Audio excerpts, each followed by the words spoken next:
child of Somali immigrants, and I'm the child of Honduran immigrants. It's gonna be a great show. It's gonna be fun. We're just gonna talk about random stuff that's relevant to growing up in the U.S. as an immigrant. So join us. You might laugh, you might roll your eyes, or you might tune us out. I don't know. It's over that. Yeah. All right. Yeah, this is like pretty close quarter. Hey, thanks so much for tuning in. This show is sponsored by our business, Mosaic Capital Group, where we focus a lot on investing in real estate and offering opportunities for you to invest alongside of us on those real estate deals. If you're interested, we definitely welcome you to check us out. Yeah, and you can find us at mcgequity.com. Again, that's mcgequity.com. That's our website. You'll find tons of wonderful free resources there. Plus, you can reach out to us in terms of seeing new opportunities and various aspects of investing. So please check it out. There's some ebooks there that can also give you some great info. So check it out and join us.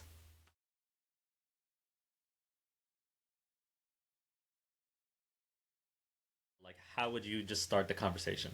So let's start by saying, first of all, therapy doesn't have to be long term. So this whole idea that you have to be in therapy for years, it's not true. But in regards to a scenario, some of the most common ones is, for example, I don't want to just stay home. I need to go to work. And my mom doesn't understand that. So I was just thinking of a client when she said, like, my mom doesn't understand that. And she just wants me to stay home and have children. I'm not even sure that I want to have children. That was a big one. So I said, do you think that your mom will be open just so that she can come and meet me, so that she can ask any questions? We can do telehealth, we can do this, just so that she can see what I sound like. She can ask me any questions. We're not going to do any therapy in the first session. We're just going to talk so that she gets familiar with, and so that I can dismantle any stigma that is out there. So and this was like a young adult person? Yeah, so she was like close to 30, so let's just say yes. Young adults. Young. I don't know what you're talking about. So then it was like mom came, but dad didn't came. So it was like just asking me lots of questions, because the idea that they had, I love that you nailed it, which is going to therapy is if I'm crazy. And I was like, oh, you saw that in a novella, like soap opera. And they're like, yes. And I was like, yeah, no, I don't wear a white coat, and there's no one here saying, surprise, do you want a white jacket? Like, no, nothing like that will happen here. It's more about, can we go and explore what's working, not working? I'm sure you have things that they're not working for you. Would you like to come in and share those, and then find a way to communicate them so that they're also honored? What is it like, for you to have someone like your daughter to say these things when you were not allowed to say these things? Like, I'm sure you were not allowed to say these things. So you see, I'm like now engaging and doing these little hooks into, did you remember? What can we do here?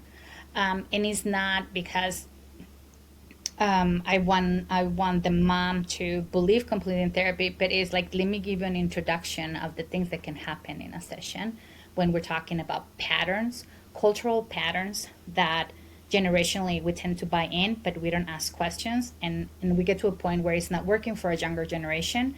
And then the mom will say, well, why did you get to change? Why did you get to be different? Which is kind of this resentment, grief, right, that happens for the parent. And then for the daughter is, there's nothing for me to share with you, because no matter what I do, it will never be enough. You don't understand me, so what's the point of talking to you? So it's actually for both of them to have sessions where they're listening to their journey, to the way of thinking, the way of doing, the way of knowing, so that they can learn from each other. At that point, we're just spending time getting to know each other, listening to our stories, so that we can come back to, what is it that is not working? And if it's not working, how it will look different for you? What would that feel like? What is comfortable for you to do differently? So then it's just this conversation, because we're organizing stories. in order to say what's working, what's not working, and how can we negotiate this part. I love that idea. Organizing stories. Yeah. How powerful. Yeah. Like the stories that you tell yourself about that makes a big difference, right? You can frame things in a way where you're empowered, where you're, huh, I love that. Now, I'm trying to think of like, I feel like it's a little bit easier for men in terms of like some of the stress and things and pressure that you get from families. It's worse for women within the immigrant communities. Yeah. And I've noticed that, is there a way that the conversation would change depending on if you're, as a woman, you have a parent who's educated, successful professional, whatnot, versus one whose parent is not as educated, but still has a lot of the same kind of cultural norms and expectations. Like a lot of women I've known throughout my life here in the U.S., they've all been hyper educated, hyper successful, and whatnot, but they always have this conflict and struggle with their parents, and it's the same regardless of whether the parent is educated and spend a lot of time here in the U.S., so somewhat more westernized, Yeah. and those that are not as educated and definitely not westernized at all, but the commonality is still the same in terms of like the expectation and the struggle in terms of that. So just because of the background difference, is the conversation different, or is it essentially the same? So essentially, it's the same. Your vocabulary will be different in the room, and instead of using like education, the high value of education, you're gonna be looking for the analogies, the metaphors, the storytelling. But at the end of the day, you're doing the same thing. The difference when you are working with a male, a lot of times is also gender roles. So a lot of the people who just migrated, like, I'm not supposed to do that. I'm supposed to go to work. I'm supposed to provide. This is my attachment language. I provide for you. Therefore, you know that I love you and you matter to me. Yet they're never home because they're always working, even on the weekends.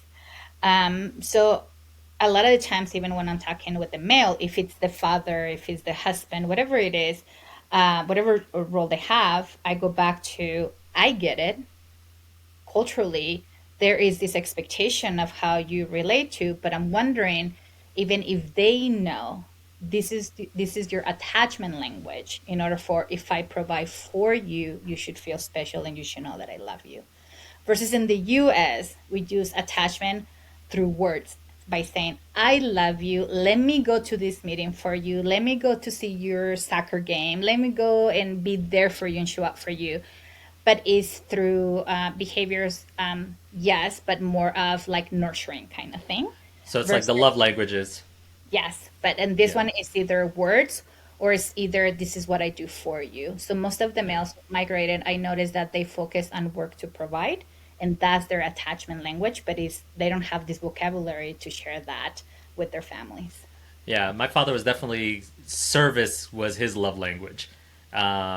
He does everything for you, therefore he loves you. He's not gonna say I love you, but he's gonna do everything for you. Yeah, I, right. I even remember him saying, he's like, why do I need to say it? Like, it's obvious. Like, he said that to me about you and your mom. He's like, I don't need to tell them. That's Yeah. weird. Like, it's very interesting. Yeah. And it's so much easier to say I love you in English. It doesn't have the same impact, say I love you, than to say it in your language. Yeah. And I think it becomes ingrained as well, because I mean, acts of service is like my love language. Like that's how I express that I care about people. Like, I go out and I do whatever I can to help and assist and do whatever I can. So that's kind of something that's been ingrained into me as like that's how you show you care. But does the other person that you're in a relationship with know that? And Well, if that's that's because that's your language, it doesn't mean that is their language. So how are right. you? What is the intent of doing this? And if they don't know that, they're gonna feel misplaced, misunderstood, not important. Very interesting. So we've talked a little bit about it. And I mean, I remember of all the content that we've created so far, I think one of the ones that kind of actually resonated a lot was just a little spiel where we were talking about like this pressure that we have, right? Our parents sacrificed this life that they had where they had family and support and they knew the environment, to come here for a better life for us. And so there's a little bit of that pressure that's like, okay, now you carry that. Yeah. You have to go and get your MBA and then another master's and Yeah. then law and all this stuff. Make And- our sacrifice worth something. yeah, and so that is on my mind. Even on our last episode, I rewatched it, and there was a point where I said, we do all these things so that we can accomplish their dream for us. And then I caught myself because I didn't like the way that sounded. And I was like, well, it's also about what we want out of life. But it was like a secondary thought for me in that moment. I was like, that's bullshit. I really was doing all this for them. Ooh, and that's kind of a weird, like, ooh. So if I assume that's not super unique, right? Like in our circle of friends, like all these people with these advanced degrees and all this pressure and all this stuff. But then is there like a way that you've been able to help people reconcile some of that and kind of, hey, we're here now, we got to make the most of it. What's a healthy, because ambition is always a weird thing, right? It can be healthy and it can also be pretty destructive if it's done weird, if it's taken in the wrong way. And also kind of like dissolving yourself from that feeling of responsibility. I don't know, like even in like just saying that, it just feels wrong. It just feels like I'm just kind of like being selfish. Oh, that is the beauty of the guilt that our parents gave us without knowing that it was. So that is actually the term called the migrant guilt. So part of the question is, will that ever be done? And the answer is, well, are you aware of it? Did you even give the name? Are you okay with the name? And if so, what do you want to do about it? So I think it's part of the long journey. So that will be a long journey in and out of therapy. You don't have to be in therapy. But are you aware of your parents' dreams and your dreams? And is it okay to separate the both?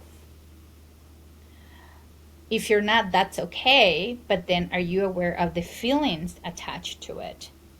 Are you enjoying that, or did you have resentment because that's not something that you even wanted? Right? I'm going to name again a movie, Our Wedding with Carlos Garcia.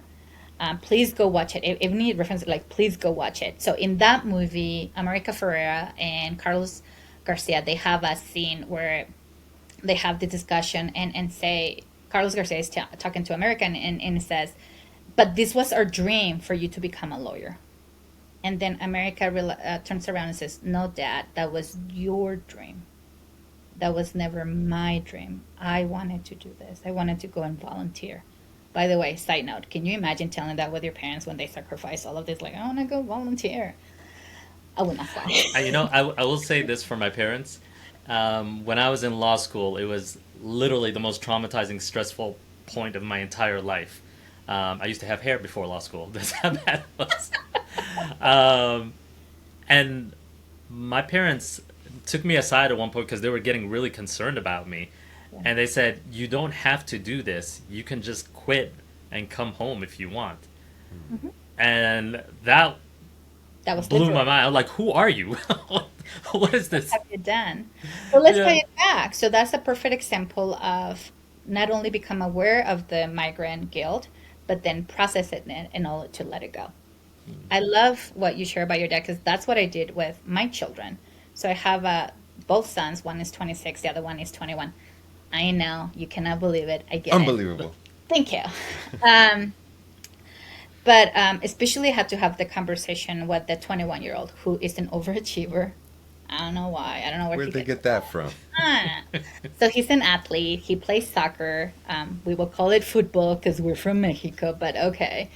But he had to go to the point where I have to sit down with him, and I said, you don't have to go to the university. You don't have to go get a career. You get to choose what lifestyle that you want and how you want to live your life. My journey is my journey. Your journey is your journey. No matter what you decide, you are my son, and I will always love you. You know what? How powerful. I feel like I'm internalizing a little bit of the immigrant kind of mentality because, if I don't have any children, but if I did have kids, I don't know if I could be that free with them. I'd be like, no, you got to succeed. Look, the purpose is for each generation to do better. You got to do one up. But this is where I have done so much therapy in regards to What's my voice? What's my mom voice? What's my story? What's her story? Right. And now I turn around, so talking about three generations, now I turn around and I see my children, and we have discussions such as, if you want to get married, great. If you don't want to get married, that's great. If you want to have children, okay. If you don't want to have children, kudos to you. If you like, tell me, because you're not an extension of me. You get to be you. I get to be me. My mom gets to be her. And that's part of what therapy does, which is help you organize who are you in this journey, family journey, and then what's yours and what's them. And then you get to negotiate what's going to work for you, what's going to work for your children, and what's going to work for your parents, and then how we're going to coexist. I'm realizing I'm like my parents because I really I'm just I don't like I said I don't even have kids, but I'm like mentally visualizing my son or daughter or whomever coming up to me one day and saying, I just want to be a basket weaver and just hang out on a beach all day, and I would hyperventilate. I really would. Right, so that's part of the therapy. Look, my oldest, if he was here, he will come and sit down and say, like, that was not my journey with my mom before she was a therapist. This is the script that I got. And I tend to validate, which I said, you're absolutely right. Before I got to this career, I didn't know about family patterns. I didn't know about generational trauma. I didn't even know about migration trauma. Now I know better. I cannot go to the past and fix it, yet tell me what I can do in this present moment to repair this with you. So that's a conversation that it keeps going with him, because he's absolutely right. He got a different version of me as a mother before I became a therapist, before I know what I know. What steps could you take? Because like a lot of our friends, Alex included, have young children. Between the ages of like newborn to 5 years old. Mm-hmm. What steps can you start taking now for kids of that age to start making sure that you establish kind of healthy situations and boundaries and kind of put them in a good place mentally without a lot of these emotional trauma and burdens that we bring into the situation?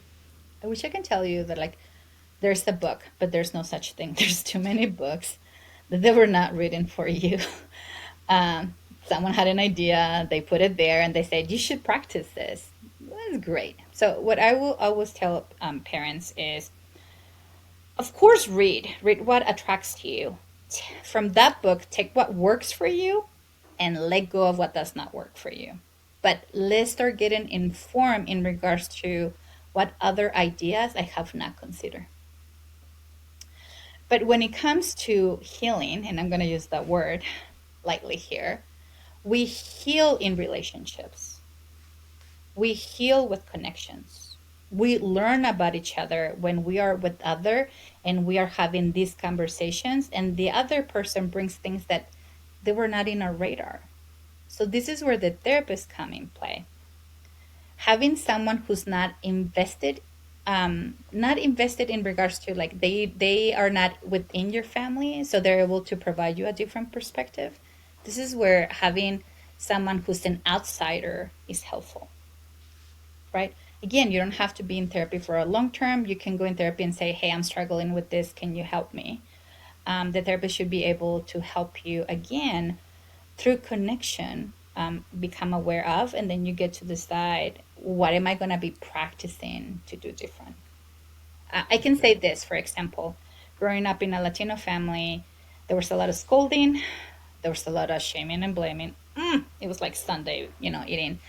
But there was Every yeah, minority family. there was a lot of hitting. So in Mexico, we talk a lot about the chancla, which is like you will just like hitting you left and right. So I grew up with that culture.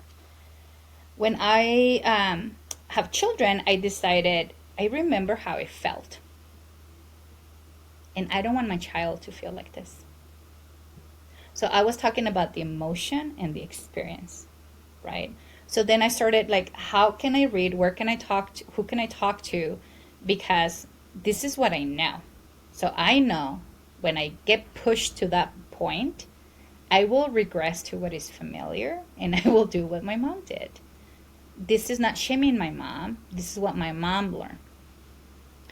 I knew I wanted to be different. When I have conversations with my mom and I said, hey, when my grandma used to hit you, she's like, oh my God, yes. And she can tell me stories and laugh about it, by the way. Like, it's like this prize, right? Like, I survived this and this and this.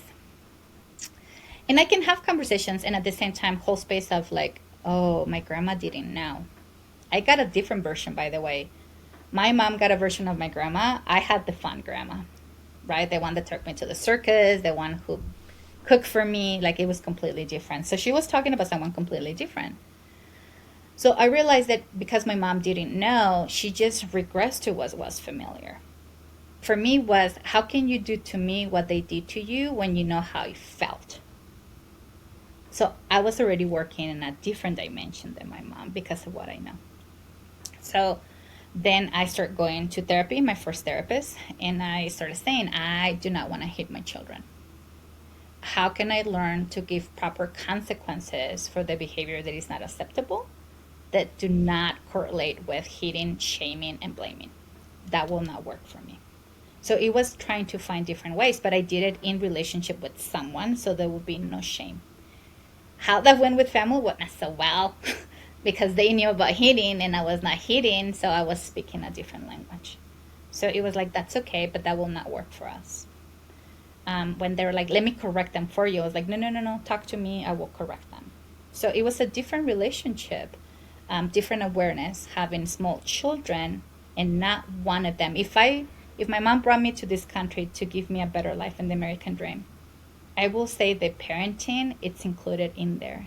Seeing things differently, it's included in there. And besides, the U.S. have strict laws about hitting, so if you get caught, like, you do not want that either. I just had flashbacks. It's like I got spanked as a kid, and I'm having flashbacks now. And 99% of the time, it was instigated by my brother. So I think I owe him. Like, he would cry on command if he didn't get his way, and then run to my parents and pretend like I hit him, and then I would get spanked as a consequence. And then I you think- turn I think I owe around him and they some were licks. smiling, He right? Karen'd you. Yes. Oh. I hear you. I need some vengeance. That's a whole new topic. You know, for me, it's interesting because you mentioned this idea of different mothers at different times. That your son got two different mothers. Yeah. I remember that. There was, I think, maybe middle school was when the meaner mother, who I remember as a younger kid, Yeah. the one who hit me, and then I remember the last time she hit me, and I was just bigger and stronger, and I didn't cry. I was Yeah. like, oh, that wasn't so bad. And then after that, there was just the mother that I know now, who's just this overwhelming, sweet, loving, Alex can do no wrong, he's my little angel, and that's the mom Okay, I've we had. know that Alex can do wrong, but okay, we're gonna No, move I that can't. away. I'm not aware of that.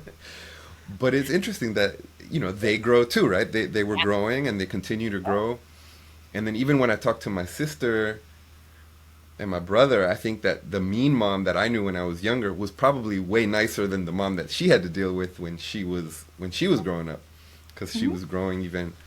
And I guess that's parenthood for us too, right? Like now I have two little girls, and you learn along the way. Like for me, like I think one of the lessons I have right now that is kind of my has been my North Star, like maybe the last year or two, has been that just lead by example, right? She's just going to repeat what she sees. So there's no room for hypocrisy or kind of do what I say but not what I do. Like I'm just going to be the example. That's my thing. Try as much as possible to do right. And it works. You guys have the same personality. I love that girl. She's so sweet. The older one, yeah. Yeah. The little one is charming too already. She's Yeah. adorable. But so that's not exclusive to minorities. That's actually just the parenting, right? Which is the day that you realize and you humanize yourself with your children and realize that each child will have a different version of you because of when you have them and how you're growing, what you're learning, what your accomplishment. That is one of the best things that you can share and name. so that they know. So when they're comparing, like, how come with her, how come with me, like, that is the answer. If there's different versions of you, and you should be allowed as a parent to grow and make mistakes, and your children should be allowed to grow and make mistakes. So humanize yourself as much as you can. How beautiful. Yeah. Yeah, I remember my mom. She used to guilt me into my whoopings when I was a kid. I mean, like I used to get the no, because I was fast. She couldn't catch me, so she would have to emotionally manipulate me. She'd be like, "You come here now and show me your backside. Otherwise, I'm gonna run after you. I'm gonna slip. I'm gonna fall. I'm gonna break your neck, or not my neck, but her neck, and then she's gonna die, and then God will damn me to hell." So here I am, just now traumatized even more, coming back to getting my butt whooped. I mean, to this day, my butt is the darkest part of my body. I mean, I equate that to it. No, Too but much that's- information. Too much information. Did not need to know that.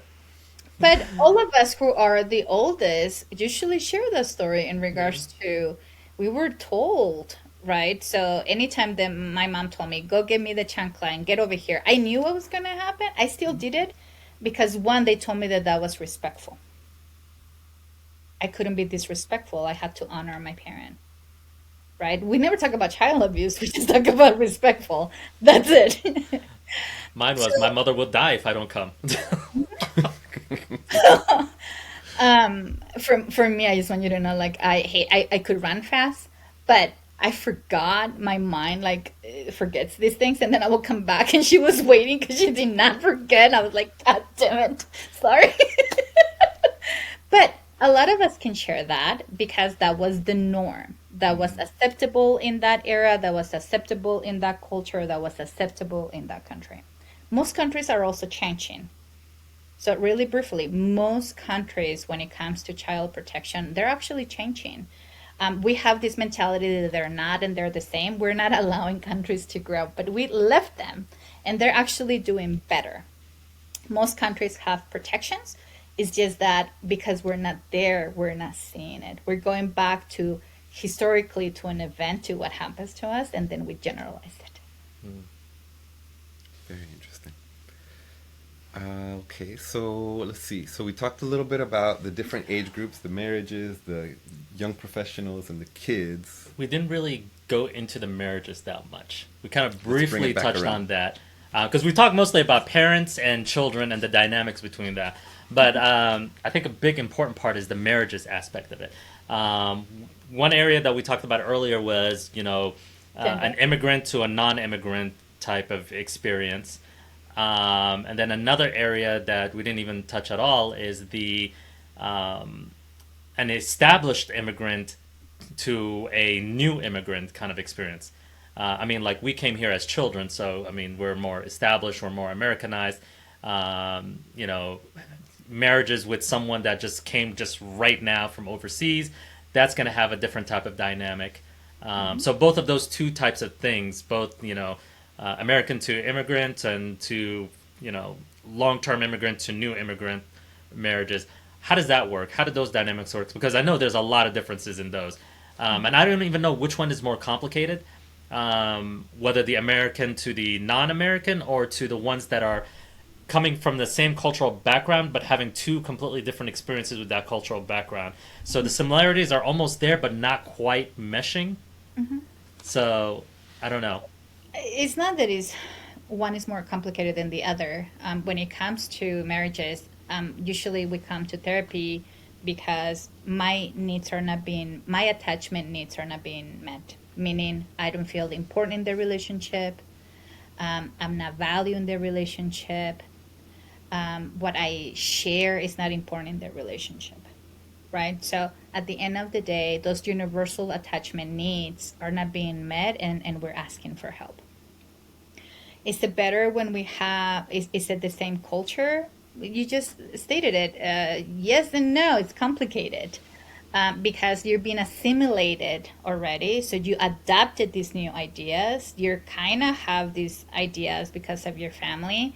So a lot of times when we marry someone who is a newcomer, they come with these ideas. So then it's going to be an adjustment that we have to go through. The problem with that adjustment is that usually we go into marriages without talking about our families and our family cultures. Because if we do, they will leave us. Let's be real. So we're not having these real conversations. So it's no different there, with the exception of we may have some shared experiences where we can find something in common, and we can laugh and we can turn around and we can engage faster in those conversations that we want. When we marry someone from a different culture, it's not that it's more complicated, but we have to go and find something that it's almost like creating a third culture, actually.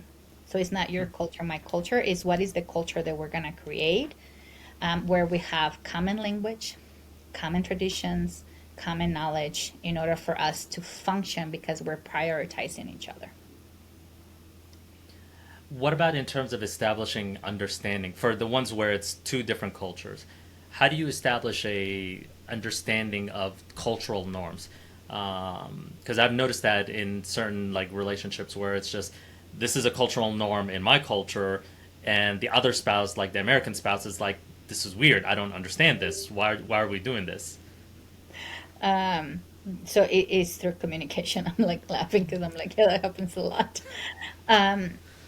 So it's through communication. In Yeah. therapy is, as a therapist, I go and like, tell me the story, tell me your upbringing, let me organize this information in order to share it in a different way. So a lot of the times within the session, I turn around and I will say, were you aware of this? And if so, is this new information, old information? What works for you, and how we create something so that the two of you can negotiate in regards to what is important for the family system. Within this family system, not the external family system. Because now you are a unit, and now your parents are external, even though we're not allowed to say that out loud. They're the external part of the family. And then how are we going to go and honor them? But first honor you, because the two of you are the ones who are living together and making choices. And then your external family comes in and joining. So I think that external component is where a lot of at times I see like a lot of miscommunication and issues. Because even when one spouse will explain these external family obligations and requirements to the other, it's still, they get you, they hear you, but they're like, okay, well, we're in America now, so why do we need to still do that? That's like the guilt too, right? Like, oh. Yeah. So like, what do you do in that type of situation? That's just geography, Yeah. right? That's just geography. So are you married to America or are you married to me? Mm. Like, what is the relationship that you want to work with? Yeah. Because this is part of me. This is comes with me. You can't exclude the two things. So it's something like take it or leave it kind of situation.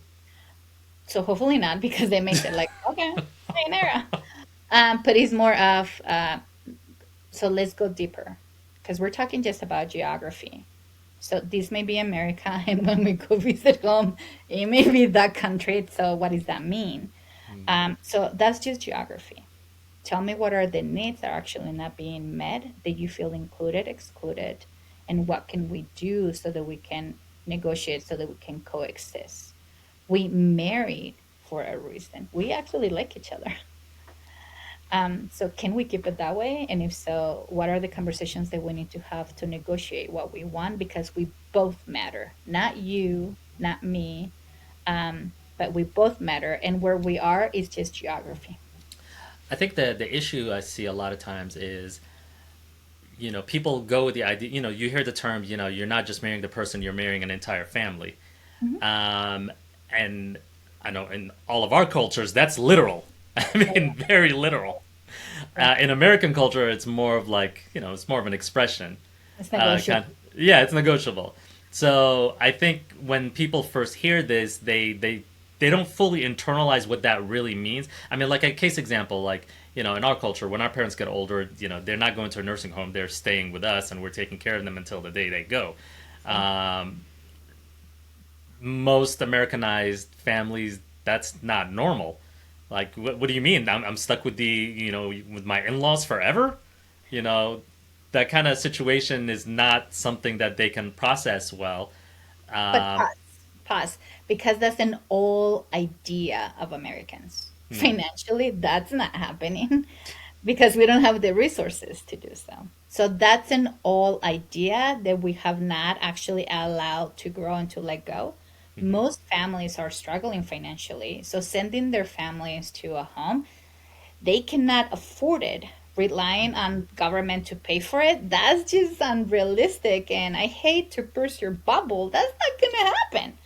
So then, more than likely, they're gonna end up with you. That's why we have now elderly abuse. So that's another thing that we're dealing with because families were not prepped because they had this idea that when your parent, especially Americans, when your parents get older, this is what happened. Yeah, if you have money, but if you don't, welcome to the rest of the world where we're supposed to take care of our parents. But they still have that mental view of like, that's not normal kind of thing.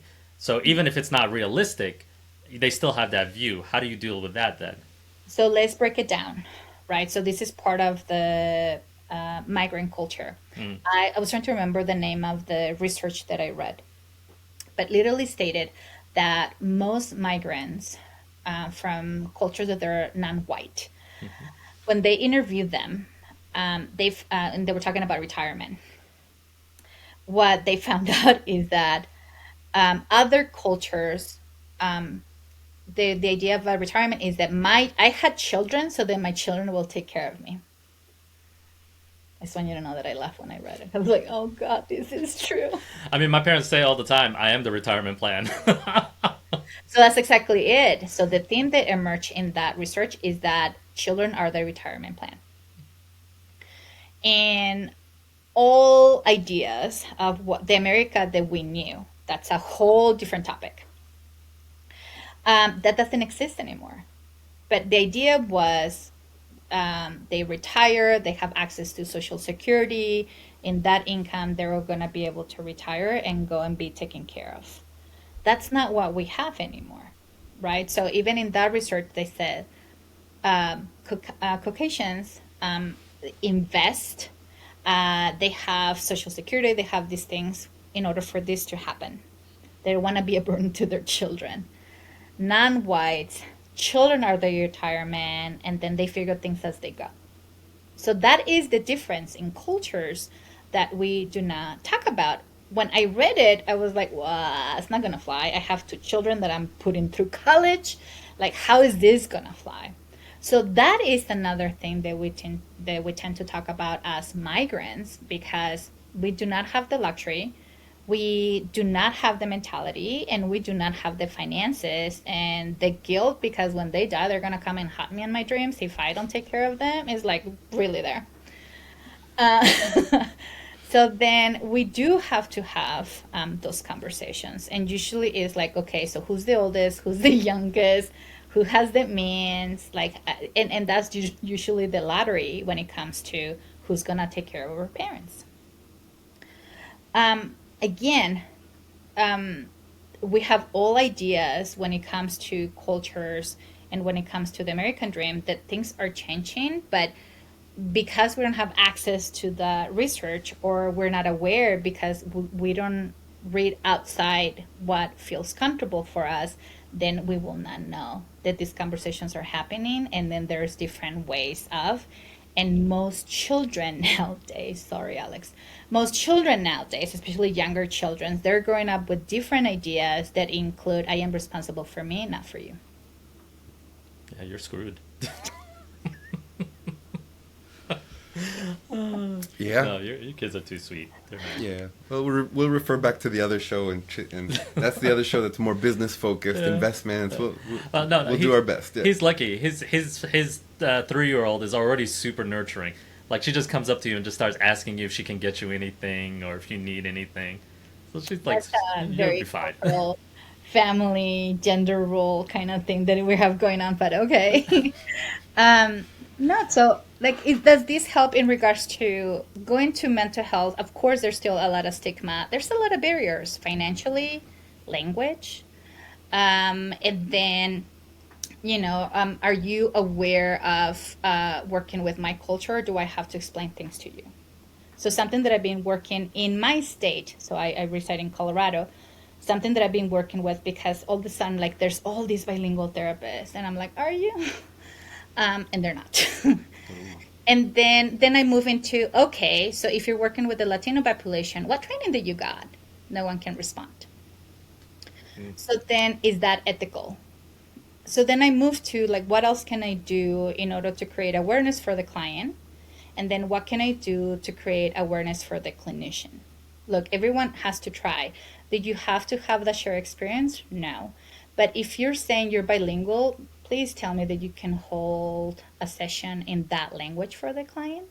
And then even when we're talking about language, we have clinical language and then we have client language, and it's completely different. And most people are not aware of that, right? So that's one thing that I've been working on in creating awareness when it comes to this. So if I'm going to go with you, I'm going to you because of language. I'm going to you because of that shared experience. That way I don't have to explain a lot of the things to you because you understand my culture. And then the stigma of, is it okay for me to go to therapy? Which I always go back to, well, yeah. Did you go to a dentist? Why? Like, should you be going to a dentist? Do you go to your doctor? Why should we go to your doctor? So therapy, it's not that different. It's something that you do when you need it. You're not supposed to be there long term. When it comes to, is it okay for me to go? Hopefully, as we're talking and as we're joking even on this, the answer is yes. Therapists are not bad. We also are humans and we have humor. I have a lot of humor. That's how I survive. But then, are there things that my therapist should know in regards to my migrant? Yes, I don't want to explain to you when I'm talking to you about the migrant guilt because my parents failed you, and that's something that you should know. If depending on the migration journey, is that was traumatic, and if so, can I talk to you about it? Will you know about it, or do I have to explain it to you because you have never traveled and you have no idea of the stories that I'm trying to relate to you? And then when it comes to the culture, such as what we discussed, like, are you aware of assimilation, acculturation? Are you aware of parentification? Are you aware of what is expected of me as a cultural broker for my family? Right? So I love it's that word, cultural broker. I love that. That's a good one. right. So hopefully you can include the TEDx that I did, which is being understood as an immigrant.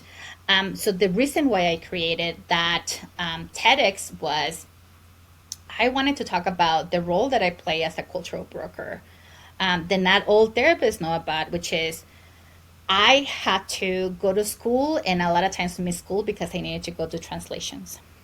I had to learn how to cook because my mom was working and I needed to feed my siblings. I needed to learn different things in school because I was also helping them with homework.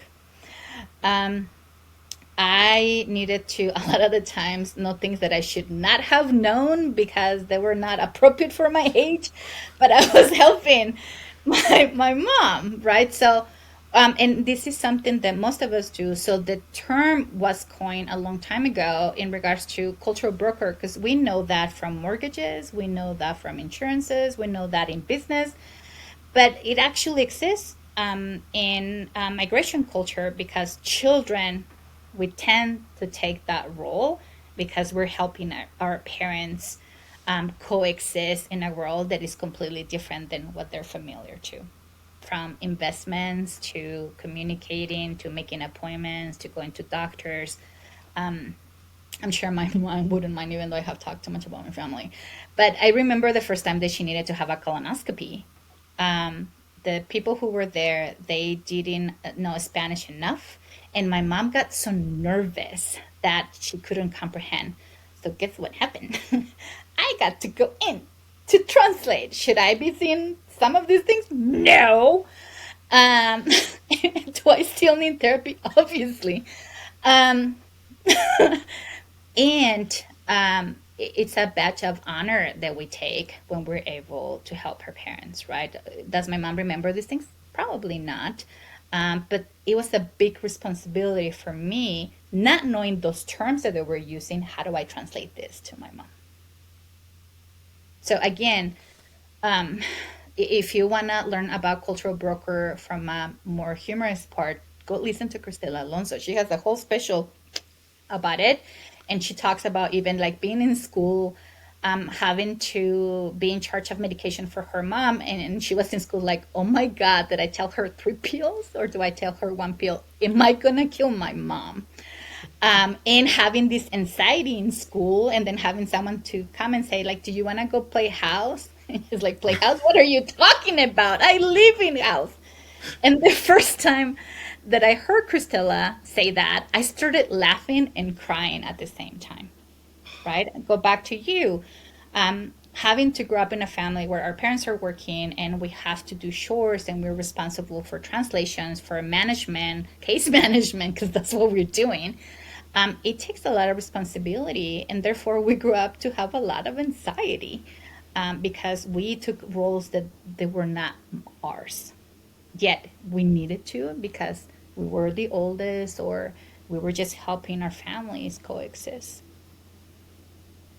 Yeah, no, I can completely relate to that. I mean, my parents are quarantined with COVID right now, and the medication they're taking, they're not supposed to intermix anything else with it.